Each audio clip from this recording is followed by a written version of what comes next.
15 seconds. That's all it took for a 15-year-old boy named Idris to throw himself between a bullet and a president on a dusty schoolyard where children once died in silence. The bullet wasn't just metal, it was a message, a warning, a weapon meant to erase hope. But Idris, with no uniform, no training, no protection, stood where no one else dared. He didn't flinch. He didn't run. He didn't wait for orders. In a world scarred by injustice, corruption, and forgotten children, what could drive a boy with nothing to risk everything for a country that had already failed him? This is not a documentary. The names, the faces, the places they're crafted from imagination. But the anger is real. The fear is real. The hope is painfully real. Because somewhere in the world right now, another Idris is watching, waiting, wondering, will anyone step forward before it's too late? The sun rose hot and gold over Place de l'Espoir, the central square of Burkina Faso's capital. But no one minded the heat today. The city pulsed with life flags, fluttered from windows. Choirs of school children rehearsed patriotic hymns, and fruit vendors gave away mangoes to soldiers in neatly pressed uniforms. It was Unity Day, the first in 5 years, not overshadowed by gunfire or grief. And standing at the center of the marble platform beneath the towering banner that read, "To the future we defend," was President Traoré. His smile was calm, earnest, maybe even tired, but people believed in it. The cameras zoomed in as he concluded his speech. The future will not come from fear. It will come from the hands of those who are still small enough to dream, he said, gesturing toward the rows of children lining the front of the barricades. Then, unexpectedly, he stepped down from the podium. Not part of the protocol. He waved off his security detail, chuckling softly as the children surged forward, some holding flags, others stretching out their hands, hoping for a touch, a word, maybe even a selfie. One girl handed him a paper flower. A boy offered a lopsided salute. Laughter filled the air. And then time broke. A crack like the sky itself had split open. Sharp, metallic, final. The crowd didn't understand it at first. It was too loud for fireworks, too deliberate for an accident. But one man did. President Traoré's eyes widened. He turned too late. From a rooftop in the northwest corner of the plaza, a single flash of light betrayed the barrel of a high-powered rifle. And then a blur, a body, a child. In a moment that would later be analyzed frame by frame, a boy no older than 15 broke through the security rope. He didn't scream. He didn't hesitate. He moved like he had done it in a dream 100 times before. 1 second he was among the crowd, a nobody in a worn brown shirt and 2 large sandals. The next he was between the president and death. The bullet hit his arm with a sickening snapping sound. Blood bloomed in the air like a red flag. His body twisted backward from the impact, but he didn't fall. Not yet. He clung to Traoré, collapsing only after the president caught him. Then came the screams. Chaos. Security swarmed. Children cried. Civilians ran for cover, diving behind vendor carts under benches into the dust. Sniper, someone shouted. Soldiers dragged the president toward the armored vehicle, but he fought them off, shoving away hands and guns, crawling back to the boy, bleeding at his feet. Medic, he roared. Nothing. No one moved. The system hadn't caught up to reality. Traoré stood again now, covered in someone else's blood, his hands shaking. I said, get a medic. Only then did the response come, boots thundering across pavement, a stretcher appearing like a raft in floodwater. And the boy, he blinked, slowly, pain etched into every part of his face. His arm hung useless, soaked in blood, and bent at a cruel angle. But he smiled, or tried to. Traoré leaned in voice, hoarse, furious, and heartbroken all at once. Why would you do that? The boy's lips trembled. Because you're our only hope. A journalist caught the moment, the blood, the tear slipping down the president's cheek, the whisper of a child who chose to act when men in uniforms froze. Within minutes, the image went viral. Within hours, the nation held its breath. And in the space of a single bullet, everything changed. No one knew the boy's name yet. But they would. The boy's name wasn't announced over loudspeakers. It wasn't printed on any ID. When he was wheeled into the emergency ward, unconscious and soaked in blood, the nurses could only call him what he looked like, the boy in brown. The bullet had shattered his ulna, the forearm bone, and torn through flesh like paper. His arm bent in the wrong direction, limp and gleaming red under the surgical lights. The medic whispered, "He's just a kid," before vanishing into the operating room. No one knew who he was. No one except the president. Traoré stood in the hallway outside the ICU, his suit shirt still stained dark along the wrist. He had refused to change, refused to let anyone wash away the blood. That blood was real. That moment was real.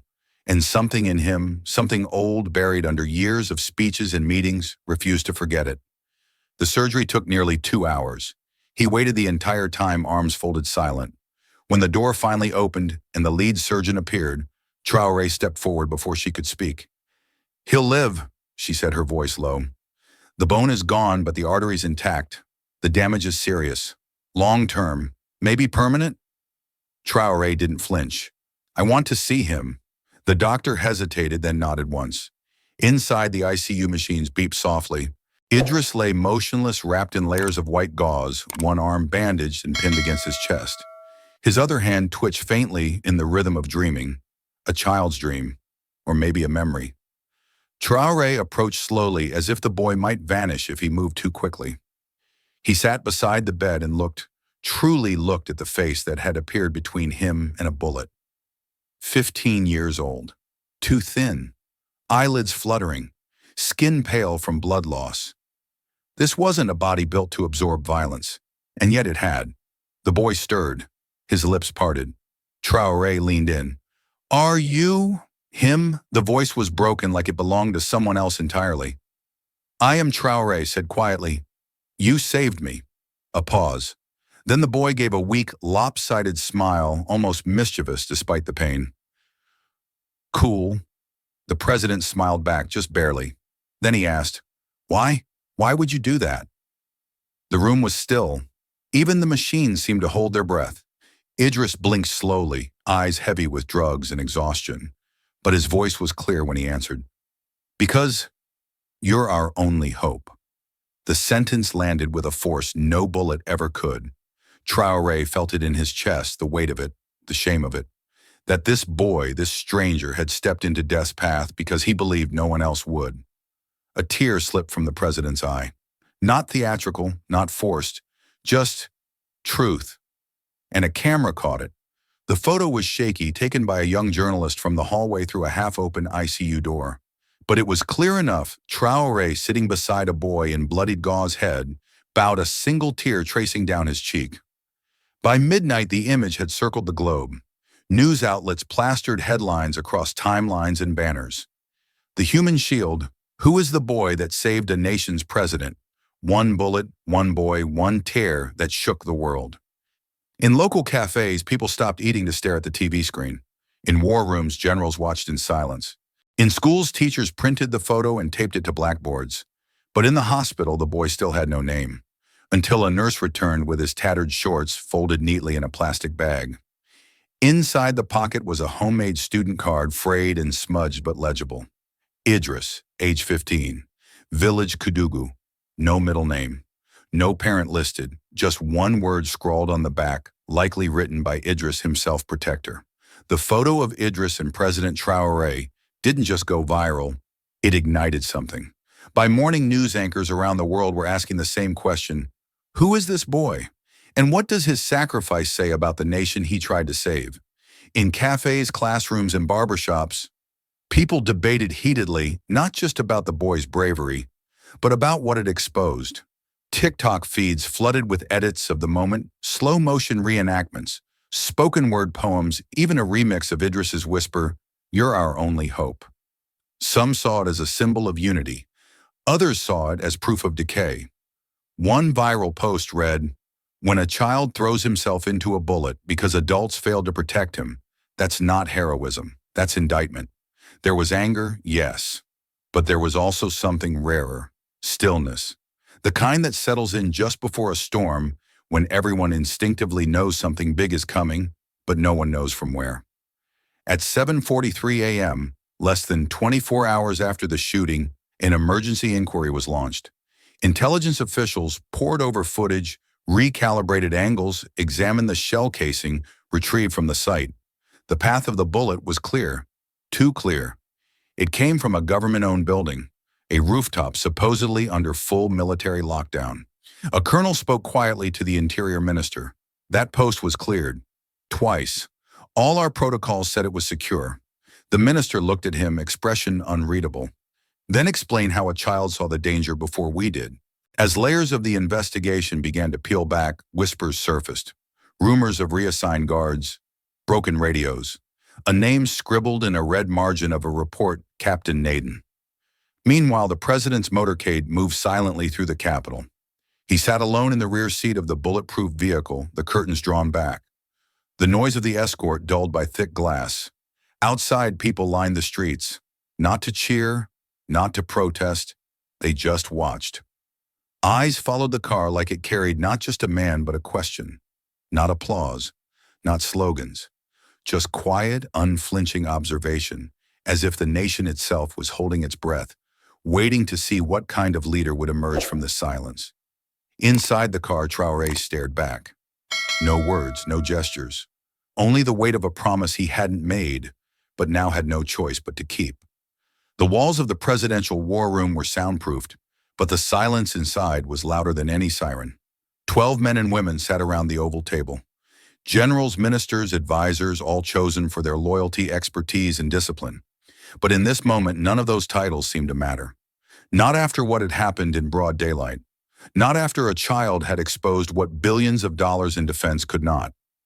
President Traoré sat at the head of the table, not speaking. His fingers tapped the wood not impatiently, but deliberately like a drumbeat no one else could hear. Beside him, an aide placed a printed dossier on the table. Satellite images, schematics, personnel rosters, trajectory analysis. Let's begin, Traoré said simply. The National Intelligence Director cleared her throat and stood her voice steady, but eyes betraying a kind of calculated discomfort. Our forensics team confirmed that the shot was fired from Building G12 Rooftop West Wing. It's a secure facility under military jurisdiction. According to protocol, the perimeter had been swept and locked down twice prior to the event. Traoré didn't look at her. He looked around the room instead. No one held his gaze. We are verifying all guard assignments at that post, she continued. There was one irregularity. The word hung in the air like a gnat in a cathedral. She hesitated, then turned the page in the dossier. Captain Naden, assigned to the G12 Western Post until 2 days before the event. He submitted a medical leave request citing personal fatigue and psychological strain. It was approved within 4 hours. No replacement was listed. One of the generals, a square-faced man with medals crowding his chest, shifted in his seat. I reviewed that leave myself, he said. Naden had been deployed in 3 consecutive border operations. We had no reason to suspect anything irregular.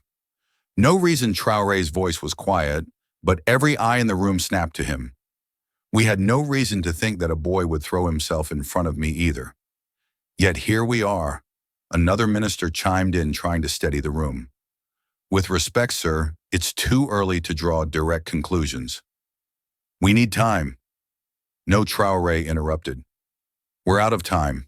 His words dropped with the weight of finality. Then softly pulled the full guard roster from the past 7 days. Cross-reference their travel communications, every transfer order. I want every guard's boots, belt, and breakfast accounted for. Silence returned. Not the respectful kind, the fearful kind. The kind that seeps through ranks like oil through sand. Someone in this room had approved something they shouldn't have, or ignored something they should have seen. A younger advisor, barely 30, dared to speak. Sir, if I may, Captain Naden has a spotless record. No debt, no political ties, no disciplinary action. He even trained cadets in anti-subversion protocols. He's not the kind of man who, but he is the kind of man who left, Traoré said coldly, and conveniently at just the right time. The room stilled again. The president stood. His eyes swept the table.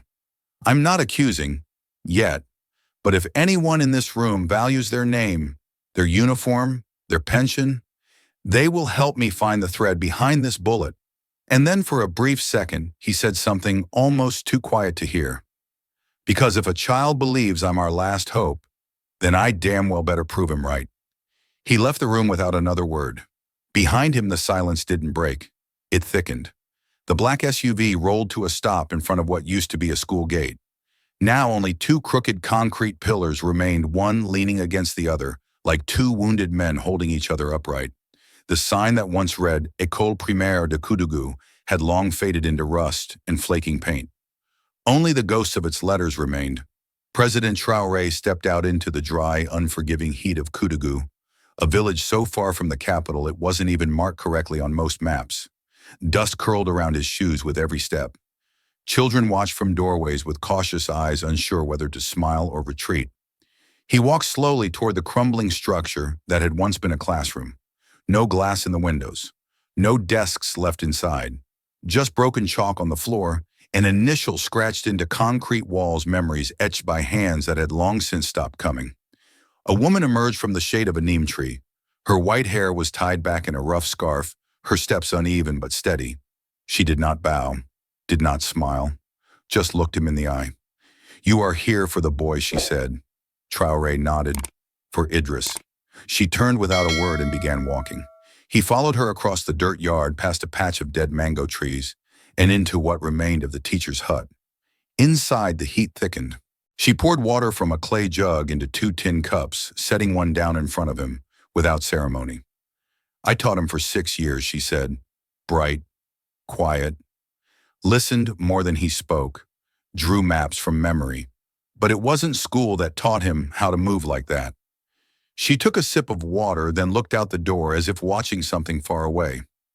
"He trained himself," she said. "Ran drills in the dry field at dawn, crawled in the dust with rocks on his back to keep low. Practiced dropping to the ground at the sound of glass breaking. Said it helped him listen better." Traoré said nothing. The cup in his hand remained untouched. "He had no gun," she continued, her voice like gravel. "No brothers, no father, just will. Pure, relentless will." Then softer. "He lost his mother in the market bombing 2 years ago. She was selling rice. He was 5 minutes late meeting her. 5 minutes, that's all." The silence that followed was not empty, it was full. Full of pain, of dust, of all the things that could have been different if the world had moved just a little slower that day. Traoré stared at the floor. "I didn't know," he said. "Of course you didn't," she replied. "You weren't supposed to." A breeze drifted in, lifting the corner of an old paper taped to the wall, a class photo faded but barely visible. In the back row, smaller than the others, stood Idris, arms crossed, face unreadable. "Most boys learn how to hide," the teacher said. He learned how to stand. Traoré stood but not to leave. He walked over to the photo, reached out and pressed his fingers gently against the image of the boy who had bled for him. Outside, the wind picked up swirling dust into the sunlit sky. Inside, the past refused to stay buried. The hallway outside room 314 smelled faintly of antiseptic and overripe flowers. Bouquets sent by strangers lined the windowsill, wilting in the July heat. Cameras weren't allowed past the security checkpoint, but still a small crowd had gathered outside the hospital gates every day, waiting, watching, hoping for any glimpse of the boy who stopped a bullet. Inside, Idris lay propped up by a stack of pillows, sunlight pouring across the bed in broken lines. His left arm was wrapped tightly from shoulder to wrist in thick medical gauze.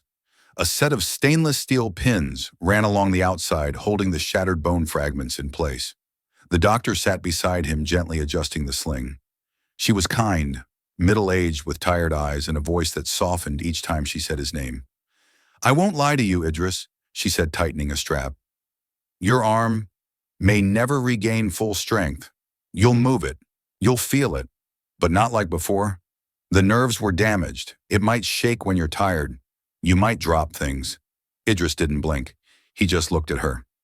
"I won't be a soldier," he said plainly. She hesitated. "No, maybe not." He nodded once, as if confirming something he'd already made peace with. Then he reached for something tucked under the blanket beside him, a glove. Brown, torn, crusted in dried blood at the fingertips. The same glove he had been wearing when he jumped. He held it carefully, as if it might fall apart.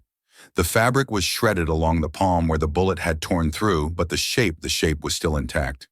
It was a glove, torn but whole. The doctor watched silently. Idris turned the glove over in his hands, thumb brushing across the jagged tear like it was sacred. Then, without looking up, he said, They want to give me a medal. Yes, she replied. The president himself. He was quiet for a long moment. Then I don't need one. The doctor tilted her head slightly. Why not? He finally looked at her, not as a child speaking to an adult, but as someone speaking to another human being. Give it to someone who didn't have time to jump. The sentence struck with quiet violence. The doctor exhaled slowly, eyes misting. She understood. He wasn't just remembering his own pain. He was remembering those who never had a choice. His mother, other children, people whose names were never printed on any plaque. The glove sat between them now like evidence. Keep it, he said, pushing it toward her. So you remember? She didn't answer. She simply picked it up and held it to her chest as gently as one might hold a newborn. Outside, the world kept watching, but inside room 314, the boy in the headlines had already moved past the noise. He didn't need trophies or parades or politicians saying his name. He had one working arm, one torn glove, and a memory he refused to forget, and that to him was enough. The briefing room at the National Intelligence Agency was dimly lit, its air dry and cold like the logic it demanded. A digital map pulsed quietly on the wall, each red dot a clue, each line connecting something that wasn't supposed to exist. Director Anselma stood at the center, her voice crisp but careful. She had seen coups rise from whispers, watched governments fall, because someone ignored a misplaced wire transfer or a burnt SIM card. She wasn't about to make that mistake again. She pointed at a cluster of signals. 3 weeks before the shooting, a dormant satellite uplink in northern Burkina Faso was reactivated for the first time in 5 years. Encrypted traffic, short bursts, routed through civilian infrastructure, untraceable but not invisible. She tapped again. Another screen lit up financial logs. 2 days later, an unregistered account in Dubai received $250,000. Within 12 hours, 3 smaller transfers were sent, 2 to Burkina Faso, 1 to southern Spain. All routed through shell firms tied to a now-defunct private security company called Black Terra. A younger analyst in the corner stiffened. Black Terra's license was pulled after the Côte d'Ivoire scandal. Exactly, Anselma said.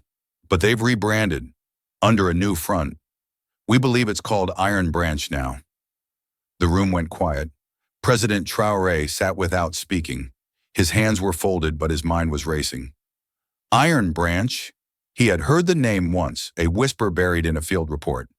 Now it resurfaced like a landmine under pressure. Who's running it? He asked. Anselma paused. We don't know, but we have confirmed movement. She gestured to the screen again, where a grainy photo appeared, 4 men in paramilitary gear stepping off a plane at Ouagadougou International Airport. No insignia, no luggage, no visible weapons. Just blank stares and perfect posture. Facial recognition cross-referenced them with known operatives in Mali, Libya, and Ukraine. 2 matches confirmed, all ex-special forces, all with ties to private security networks. None of them are officially on record. Mercenaries, someone whispered. And not cheap ones, Anselma added. These men weren't here for chaos. They were here for precision. Across the room, a forensic officer stepped forward with a clear plastic evidence bag. Inside was a crumpled piece of notepaper retrieved from an abandoned safe house 2 blocks from the parade road. On it, scrawled in rushed, jagged handwriting, were 5 words. It wasn't just Nadoun. Silence stretched. Traoré stood slowly, his voice lower than before. What do we know about Nadoun now? Anselma nodded to her aide, who pulled up a profile, clean service record commendations. No political donations, no family debts. Officially, nothing suggests he was compromised, she said, but we found a withdrawal, $14,000, the day before he filed for leave. He'd never withdrawn more than $80 at a time before. And, she hesitated, and what? The aide clicked again. A paused surveillance frame filled the screen. Nadoun walking across a bridge at night, a duffel bag over his shoulder. Next to him, a man with a blurred face.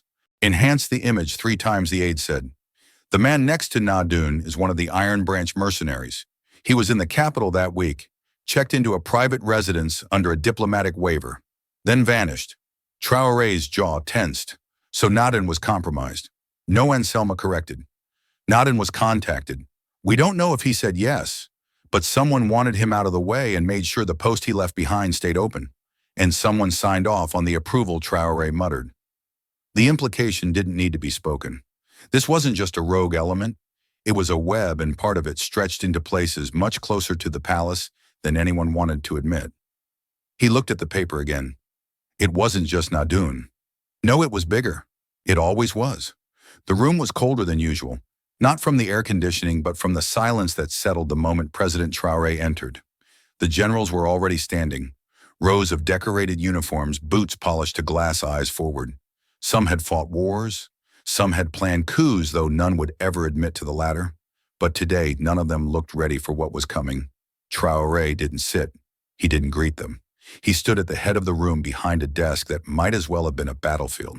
He looked each of them in the eye, one by one. Then quietly he said, "We were played, and not from the outside, from within." The words echoed through the chamber like a gunshot. He placed a single sheet of paper on the desk, the crumpled note retrieved by intelligence, still stained faintly with ash. It wasn't just Nadoun. He let the silence thicken before continuing. Our security failed, not at the borders, not in the air, not from foreign enemies, but here, right here, where I trusted the most. He paused, scanning the room again. Whoever planned the shot knew exactly when I'd step off the stage. They knew the exact guard rotation, the radio blind spots, the satellite dead zones. That kind of knowledge doesn't come from guesswork. It comes from someone who sat at this very table. A ripple went through the ranks, a twitch in the corner of one mouth, the stiffening of a jaw, the downward flick of a gaze. Traoré didn't miss it. "I've ordered a full audit of the Presidential Protection Detail," he continued.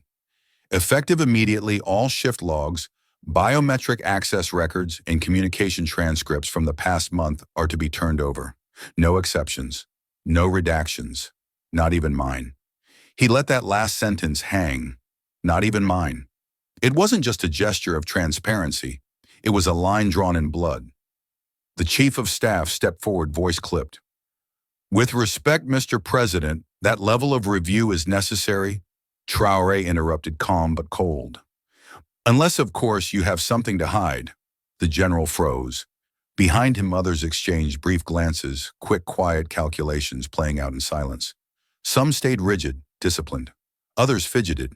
One officer, a lieutenant colonel with 30 years in intelligence, looked down and didn't look up again. Traoré's gaze sharpened. "There will be no sacred names, no untouchable ranks. If anyone in this room helped move the bullet or helped look away from it, they will answer for it." He leaned forward now, planting both hands on the desk. "I will not be protected by a shield full of holes." Another pause.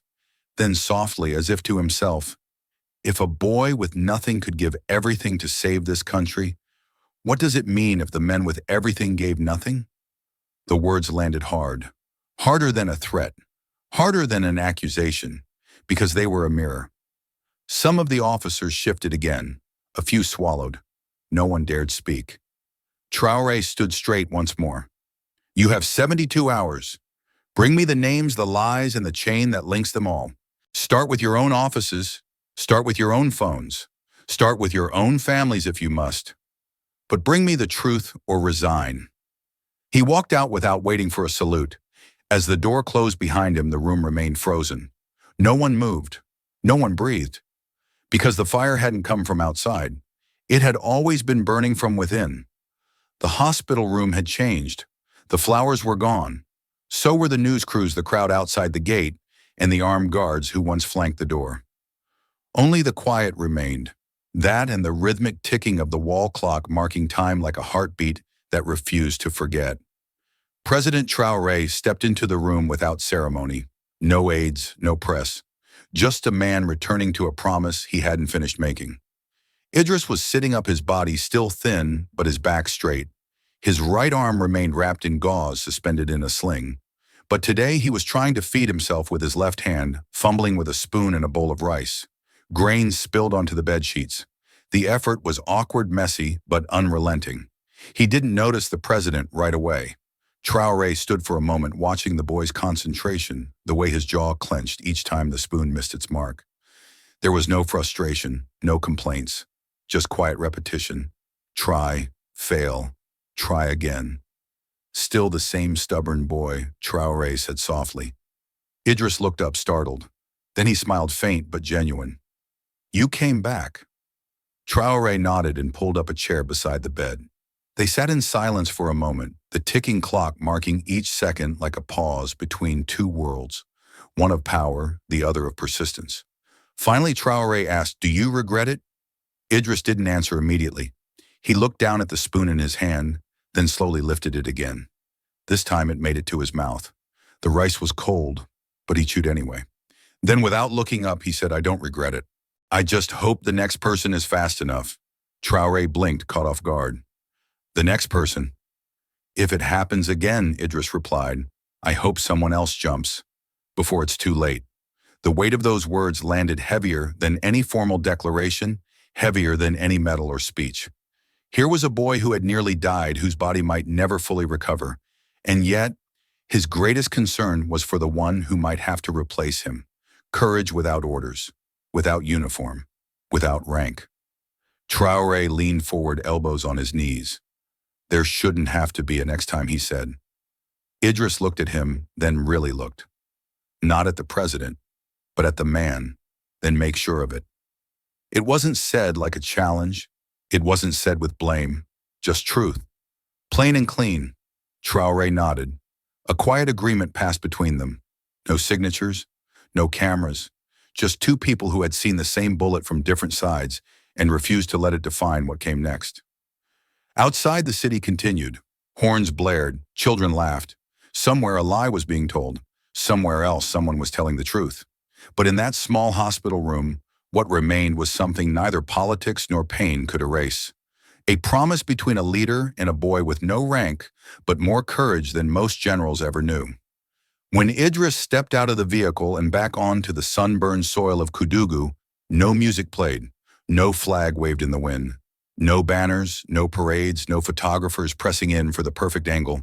There was only the earth, dusty, cracked, and honest, and the people who had waited for him in silence. Mothers, farmers, children, elders, they stood clustered at the edge of the road, quiet. Some wiped their eyes before he even came close. Others stood with their arms folded, holding back tears they hadn't realized were still buried inside them. They remembered him as a child, chasing goats barefoot, drawing maps in the dirt, arguing with old men about stories from books he hadn't finished reading. Now he returned with one arm cradled against his chest and eyes that had seen too much for 15 years.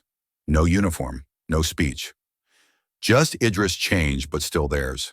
He walked slowly, not because of pain, but because he didn't want to rush this moment. Each face he passed carried its own story. A baker's son had lost his leg in the same bombing that killed Idris's mother. A schoolmate had dropped out and disappeared into the gold mines. An old teacher stood at the corner, one hand gripping a cane, the other trembling as it reached toward him without words. He reached for her first. She held his hand like a lifeline. "Welcome home," she whispered. Idris nodded. "It's good to see you, miss." She looked him over her eyes, tracing the bandages, the stitches, the stubborn way he refused help. "You're thinner," she muttered, "but tougher." They smiled not because anything was funny, but because it hurt less than crying. They walked together toward the place that had once been a school. There was barely anything left now, just a concrete slab overrun with weeds, a rusted chalkboard frame leaning against a stump, and a circle of stones where the children used to sit when the benches collapsed. Idris stopped in the center and looked around. "This is where it started," he said. The villagers gathered around him, still quiet, still unsure what to say to a boy who had stood in front of a bullet. The mayor finally stepped forward, clearing his throat. "We've raised some money," he said. "Not much, but enough to rebuild the school. And there's talk of naming it after you. Idris Primary, or maybe the Guardian School. Something to honor what you—" "No," Idris said gently but firmly. Everyone froze. "I don't want my name on a wall," he continued, "or a statue in the yard. I don't want the next generation to worship a boy who just did what he had to." "But you saved the—" "I wasn't trying to be remembered," Idris said. "I was trying to make sure others had a chance to grow up." He looked around again, then gestured to the weeds, the stone circle, the broken board. "Build it again," he said. "But keep it simple. No marble, no gold letters, just a roof that doesn't leak books, that don't fall apart, and teachers who don't have to beg for chalk." A pause, then he added, Make it a classroom without walls, not just the ones made of bricks, but the ones fear builds between us. The silence that followed wasn't heavy, it was full. Full of understanding, full of quiet respect, full of something they hadn't felt in a long time, hope not from promises, but from someone who had bled beside them and still came back with more to give. The mayor nodded slowly. As you wish. Idris turned to go, his eyes scanning the sky as if searching for something far beyond the village. Maybe the future, maybe just peace. Behind him, someone began clearing the weeds. Another walked off to fetch water. A child picked up the chalk frame and stood it upright again. And just like that, the rebuilding began, not with a speech, but with hands. The hall wasn't grand. It didn't need to be. The paint peeled in the corners, the microphones crackled, and half the chairs didn't match. But every seat was filled. Government officials, community leaders, military observers, and a few carefully vetted members of the press sat quietly as Idris, still with his arm in a sling, stepped to the podium. He wasn't tall, he wasn't loud, but there was something in his stillness that made people listen before he even spoke. President Traoré sat in the front row, arms crossed, eyes sharp. He hadn't asked Idris to speak today. Idris had requested it. The room waited. Then calmly Idris began. I don't believe in waiting for someone else to save us anymore. A murmur rippled through the back of the room, but Idris kept going. I don't blame the soldiers. I don't even blame the ones who ran. Maybe they were scared. Maybe they were told to stand down. But out there when bullets fly, there's no time for maybe. He took a breath, then continued. When I was younger, we were taught to stay low, stay quiet, wait for help. But help didn't always come. And when it didn't, we died quietly. No one moved. So I'm asking you to help me start something new. He glanced at Traoré not for permission but acknowledgement. A program for the youth, not to teach them how to be soldiers, but how to be protectors, not to carry weapons, but to carry each other. He paused, letting the words settle. We'll call it the Shield Project, a beat. The name carried weight. People leaned in. It will train boys and girls starting in villages like mine on how to respond when the worst happens. First aid, evacuation routes, how to spot threats, how to secure the elderly, how to stay calm when no one else can. Because sometimes you don't need a rifle. You just need a plan, a voice, and the will to act. A few hands shifted in laps. One reporter slowly put down their pen and listened. Idris added, we'll work with teachers, with medics, with elders, and yes, with soldiers too if they're willing. But this won't be a military camp. It'll be a place where kids learn what to do when systems fail, because sometimes they do. He looked out across the room. If the soldiers don't protect us, then let us learn how to protect each other. The sentence landed like thunder, wrapped in quiet. The Minister of Youth stirred, then nodded slightly. Another official leaned toward a colleague and whispered something neither of them thought they'd say. This might actually work. President Traoré stood slowly. Everyone turned toward him. He didn't take the stage. He didn't interrupt. He simply spoke where he stood. You ask for no medals, no statues, but today you ask for something bigger, a shield that doesn't shine but holds. He looked around the room. I support this proposal. A few claps scattered cautious. Then more followed, until the whole room stood not in applause but in agreement.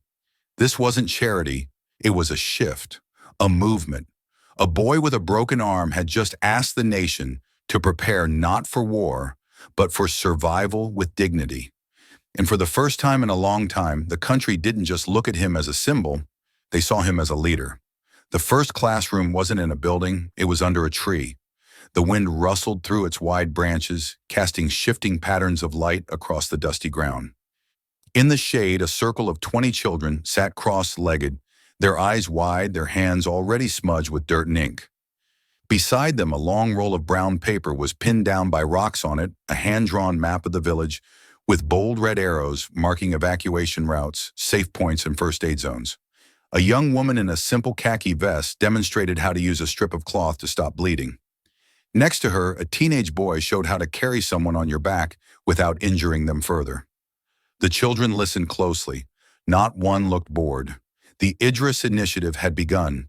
There was no ribbon cutting, no cameras, No officials in suits, just practice, sweat, focus, and a new kind of silence, the kind that comes when children are taking something seriously, not because someone told them to, but because something inside them knows it matters. Idris watched from the edge, his left hand now steady enough to hold a whistle, which he blew once to signal a drill. Instantly, the children stood and began moving, pairing up, covering their mouths with cloth, ducking low, navigating their way through a chalk-drawn smoke zone. Two girls carried a younger boy with his eyes closed, pretending to be unconscious. It was clumsy, unpolished, but it was real. Between drills, a small girl, no more than 7, raised her hand.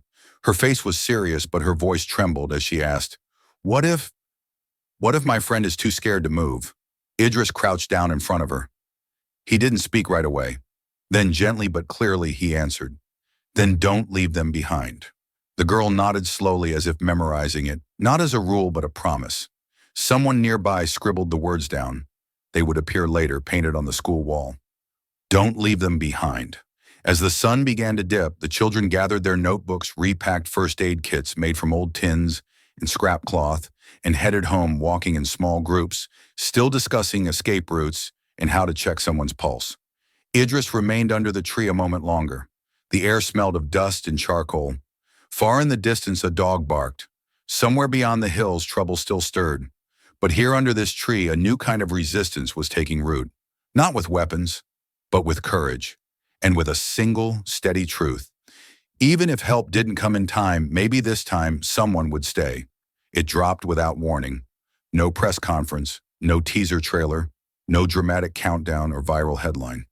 Just a single post on a personal blog uploaded at 02:11 a.m. local time.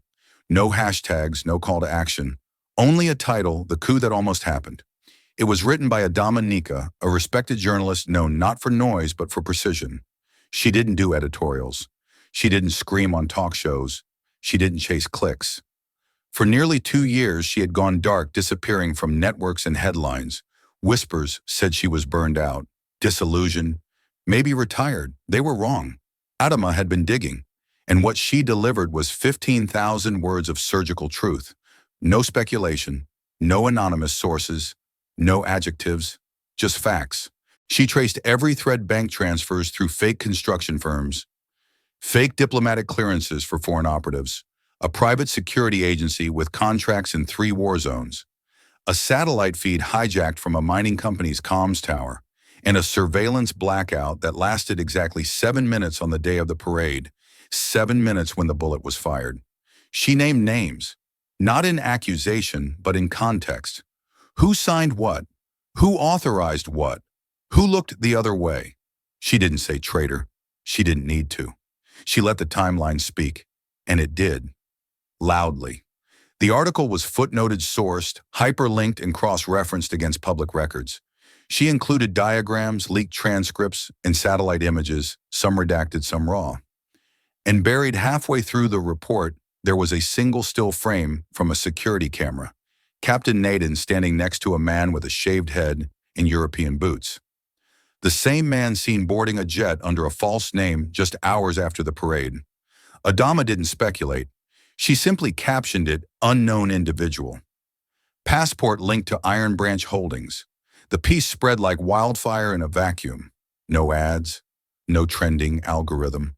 Just people sharing it one by one, message by message, like passing a secret in a lockdown city. By noon, it had been translated into 17 languages. By evening, 5 foreign embassies had issued vague statements about ongoing assessments and respect for regional sovereignty. Cable news in Europe ran sanitized versions. American outlets scrambled to verify, calling it unconfirmed, while quietly quoting whole paragraphs. But people read it, and once read, it could not be unread. Inside the Capitol, reactions came in layers. The public was stunned, not by the existence of betrayal, they had long suspected that, but by how complete it had almost been, how calculated, how close. A protest formed outside the Ministry of Defense before sunset. Peaceful, silent, people holding candles and signs with one word: 7 minutes. Inside government buildings, phones buzzed like alarms. Careers began to shake loose. Internal memos were shredded. Backup drives quietly disappeared. Some ministers called in sick. One general resigned for personal reasons less than 24 hours later. President Traoré read the article twice, once in silence, the second time aloud. He didn't throw anything, didn't slam the desk. He just sat with the weight of it like iron in his chest. Because now the truth wasn't his to control. It belonged to everyone. And Dominica she didn't call for revolution. She didn't name herself a savior. In fact, the only sentence in the entire report that felt personal came at the very end. It wasn't bold. It wasn't poetic. Just this: we are told to be afraid of bullets, but it is silence that kills nations. The arrests came in waves, quiet, methodical, and without ceremony. No handcuffs in front of cameras, no agents bursting through doors. Just early morning knocks, escorted resignations, and sealed folders handed across polished desks. Generals, cabinet members, intelligence liaisons. Even 2 ambassadors. By the end of the week, 7 high-ranking officials were in custody, 23 more suspended pending investigation, and at least 1 private airstrip had been seized under emergency executive order. Iron Branch was unraveling. Its roots ran deep, but its disguise was thin. And now, exposed by evidence and public outrage, those who had worn its mask began to fracture from within. But the moment that struck the nation deepest came not from a courtroom or a police report. It came from a letter, handwritten, dated 3 days after Dominica's article, delivered in a plain envelope to the National Assembly.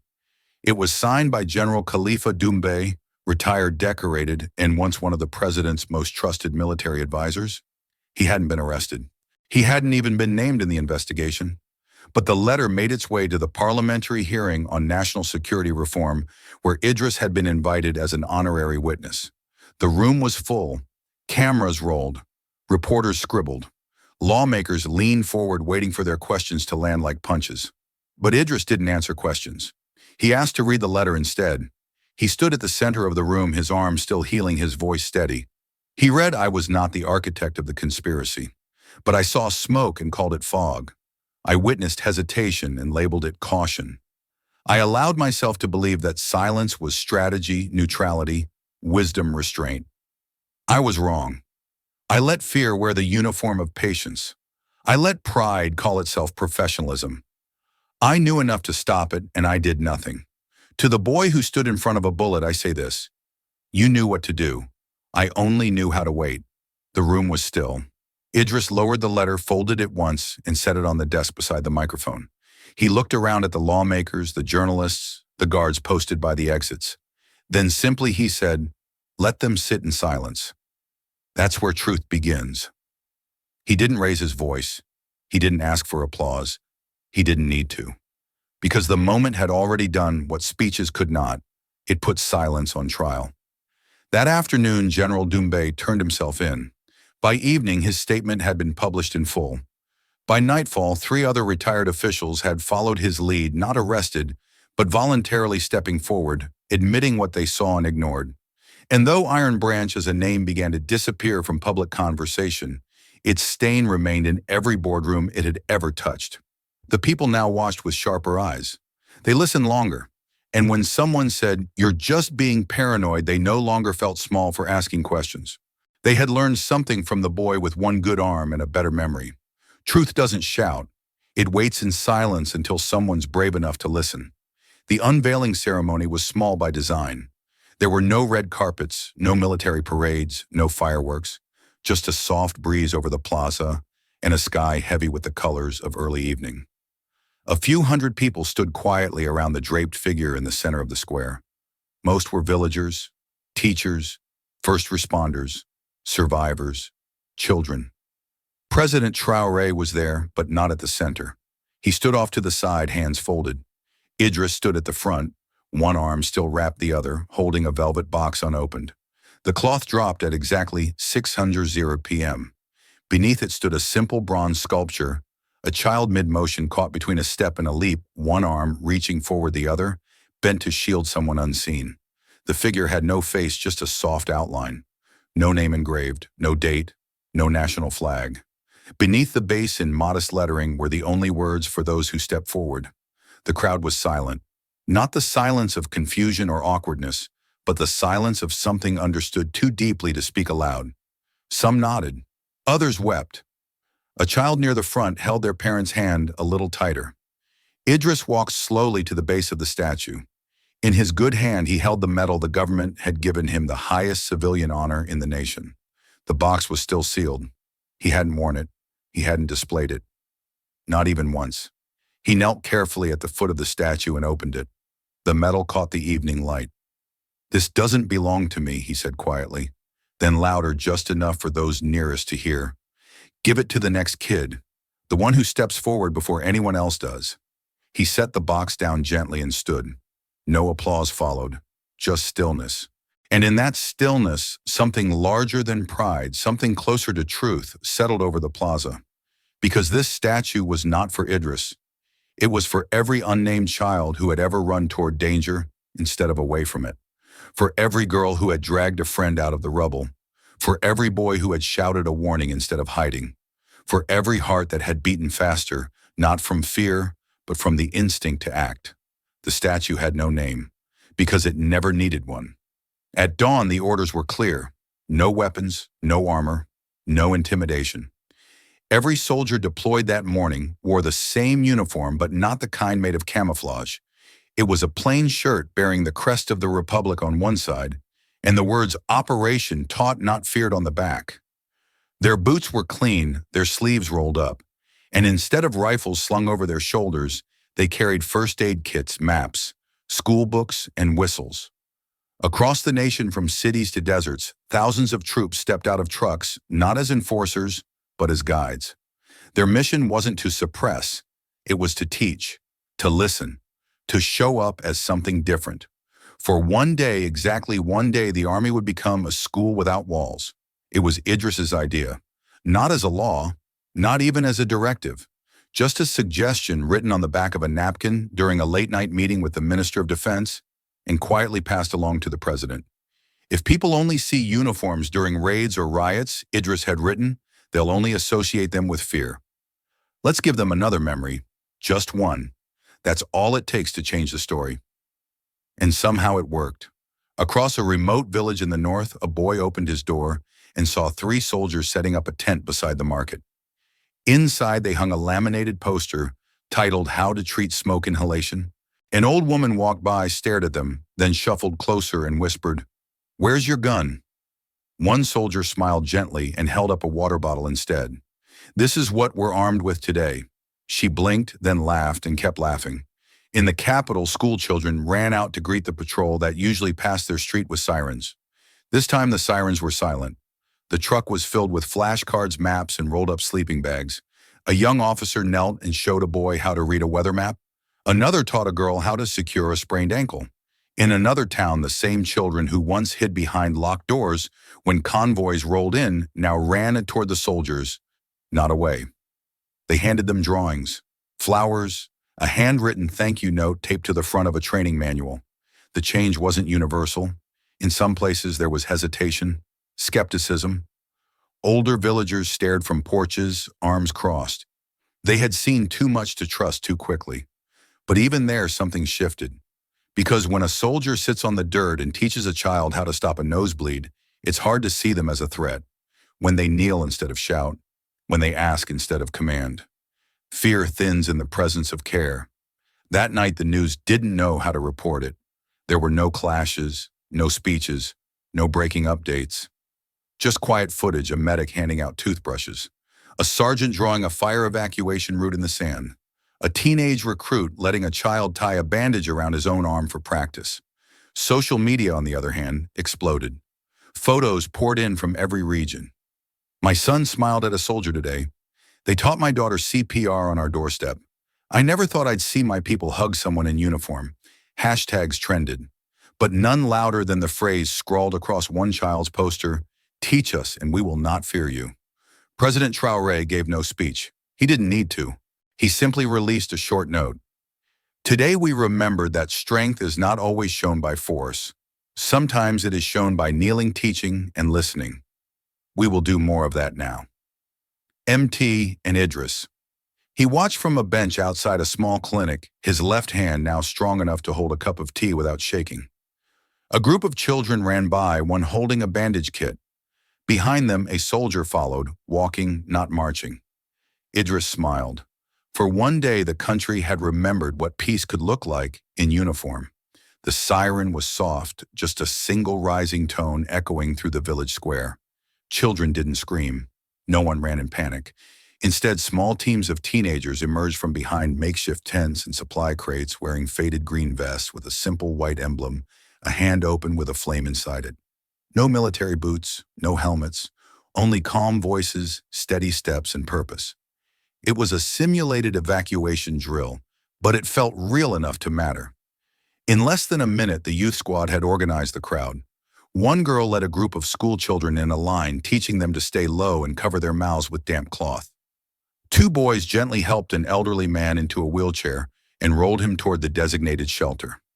A pair of twin sisters held laminated cards showing signs of dehydration and smoke exposure, stopping villagers to ask if they remembered the warning signs. The village mosque opened its courtyard for temporary shelter. Mats were laid, first aid packs distributed. One boy, barely 13, stood at a makeshift map station, pointing to color-coded zones and calmly explaining, if the smoke comes from the east, use Route C. If the north bridge is blocked, we go by the river path. He wasn't just repeating instructions. He knew them, and people listened. At the edge of the square, watching from a shaded veranda, sat a woman in her 80s. Her back was hunched, her scarf thin against the wind. Her hands trembled slightly as she clutched her walking stick, but her eyes stayed fixed on the young responders. As a boy helped her neighbor up the stairs, careful, polite, patient, she whispered, "This is the army I would have wanted my son to serve in. This is the army I can believe in." No one heard her but the wind. But it carried her words to Idris, who stood a few steps away, quietly observing the scene. He didn't speak. He didn't wave. He didn't correct or command. He just watched and smiled once as a child tied a bandage, not quite perfectly, but with both hands and a heart in the right place. Later that afternoon, when the drill ended, the teens gathered to debrief. They huddled around a chalkboard nailed to a tree where someone had written, "Mistakes are allowed. Giving up is not." They talked through what went well, what could be better. No adult had to lead the meeting. One girl brought up water rationing protocols. A boy suggested they add picture-based signage for illiterate elders.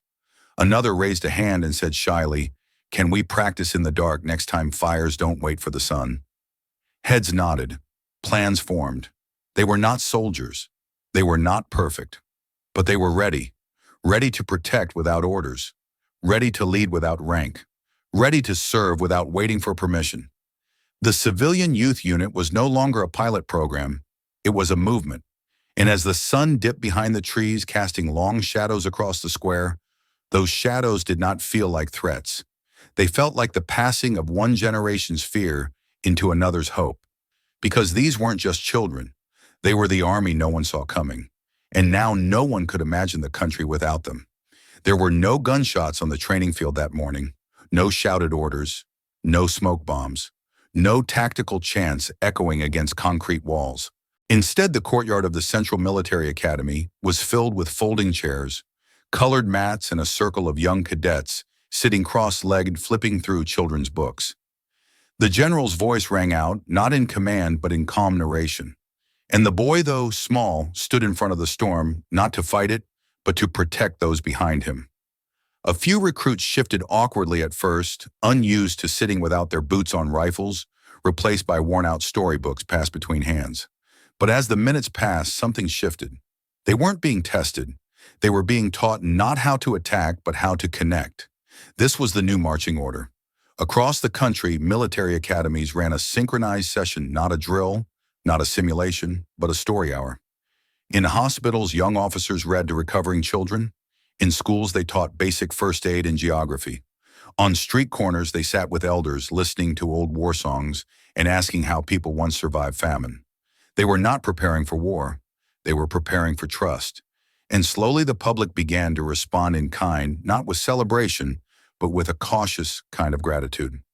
That evening, in a quiet town nestled between the hills, a small square filled with the warm flicker of lanterns. People gathered not because they were told to, but because no one was afraid to anymore. Plastic chairs were pulled from porches. Bowls of rice lentils and roasted maize passed from hand to hand. Children chased dogs under the table.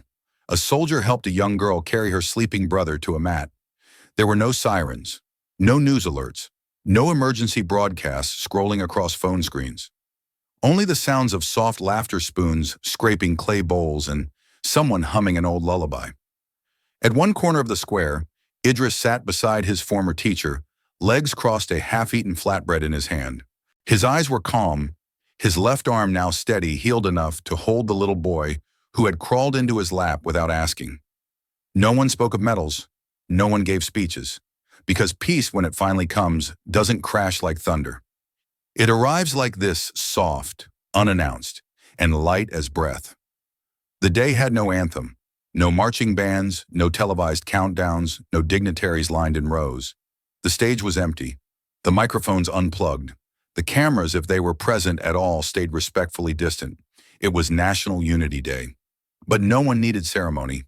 People filled the plaza not to witness history, but to breathe it, to be part of it, not by clapping, but simply by being there. In the very center of the square, surrounded by families, farmers, nurses, and teachers, two men walked toward each other from opposite ends. Slowly, no entourage, no spotlight. One wore a tailored suit, but his shoulders were looser now, less armored than they used to be. The other wore a plain shirt and soft shoes. A barely visible scar curved down the side of his arm, once a wound, now just a line where pain used to live. President Traoré and Idris. When they reached each other, they didn't shake hands. They didn't pose for pictures. They didn't even speak at first. They embraced. It was not political. It was not symbolic. It was personal. And in that quiet moment, something passed between them, older than language, deeper than applause. From somewhere in the crowd, a small child whispered, "Are they saying thank you?" A parent responded softly, "No, son. They're saying, we remember." The hug lasted longer than expected. It wasn't rehearsed. It wasn't choreographed. It just held. Then, without raising his voice, Traoré leaned close and said, "You didn't just save me, Idris. You saved what I could become." There was no answer needed, because sometimes the most important words are the ones that echo in silence. And on that day in that square, there were no speeches, only truth finally heard without being shouted. The classroom smelled of fresh paint and chalk. There were 20 desks, a window that opened all the way, a solar-powered fan spinning slowly in the back. It wasn't perfect, but it was new and it was theirs. The children sat quietly, some in matching uniforms, others in hand-me-downs. One girl clutched a notebook to her chest as if it might float away if she loosened her grip. Idris stood at the front. He didn't wear a badge. He didn't carry a whistle. Just a simple piece of chalk and a scar that had become a part of him, but never the whole story. At the back of the room, a tall man entered quietly and took a seat. It took the kids a moment to recognize him. President Traoré, in plain clothes, sat cross-legged at the final desk, hands folded, eyes forward like any other student. He didn't say anything. Not yet. Idris turned to the board and began to write. In large, uneven strokes, the word appeared: courage. He underlined it once. Then he turned around. "It doesn't always look like guns," Idris said gently. The students leaned in. "Sometimes it looks like staying when you're scared. Sometimes it looks like listening instead of shouting. Sometimes," he glanced at the man in the back, "it looks like letting someone else teach you." Traoré raised his hand. "Teach me," he said simply. The room didn't laugh. They believed him. Because even a president, even a survivor, even someone with medals and microphones sometimes needs to sit at the back of a classroom and start again. Idris nodded, and class began. Beneath the wide tree near the edge of the village, Idris sat with his legs crossed, a circle of children around him. The wind played with their hair. The leaves above danced in slow, lazy spirals. A dog slept nearby, twitching in a dream. Idris held no book in his hands. He didn't need one. "I only have one story," he said. The children leaned closer. He smiled. "But it keeps growing." One child asked, "Is it true?" Idris thought for a moment, then answered, "Every part that made you feel something, that part is always true." Another child, the smallest, whispered, "Will it ever end?" Idris looked up at the sky, wide, endless, a soft gold fading into dusk. "Only if we forget to tell it." The kids nodded like that made perfect sense. A boy tossed a stone into the distance. A girl began braiding her friend's hair. Someone giggled when a leaf landed on Idris's head and stayed there. And still the story sat with them. Not finished, not complete. Just growing as stories do when they are not owned but shared. Some stories echo because of their scale, epic wars, great leaders, historic change. But this one resonates for a different reason. It reminds us that the smallest act of courage can ripple further than we imagine. At the center of this journey is not a soldier, not a politician, not a hero with a title. It's a boy barely 15 who didn't wait for permission, for recognition, or for certainty. Idris simply stepped forward when something inside him told him it was right. No one told him to act. He just did. And maybe that's what makes his story so powerful. It was never about being fearless. It was about doing something brave despite the fear. Not just once in front of a bullet, but again and again in classrooms, in conversations, in the quiet choices no camera ever caught. Through Idris, we see how a single human moment, a leap, a hug, a word can reshape the idea of strength. He shows us that real leadership isn't loud. It listens. It stays when others run. It teaches instead of commands. And most of all, it doesn't seek the spotlight, it passes it on. This story doesn't glorify war or violence or even victory. It asks a different question. What happens after the chaos? What does healing look like, not just for a wounded arm, but for a wounded nation? The answer, we learn, is found in classrooms and neighborhoods, in how we teach our children to respond when the world around them seems broken. The power here isn't in revenge, but in responsibility. The real triumph is not when enemies are defeated, but when a people refuse to become like them. And that's what leaves the deepest impact: hope that is quiet but unshakable. Hope that teaches soldiers to read stories instead of rehearsing violence. Hope that allows children to see uniforms and feel safe, not afraid. Hope that grows even when no one is watching. Idris didn't need a statue with his name. He just needed others to believe that courage is possible, even in ordinary people, even in the worst moments. And now the question belongs to us. So what about you? When was the last time you stepped forward, not for glory, but because it was the right thing to do? It doesn't have to be dramatic. It could be speaking up for someone, offering help, saying no, saying yes, staying. We'd love to hear, what does courage look like in your world? Let's talk below.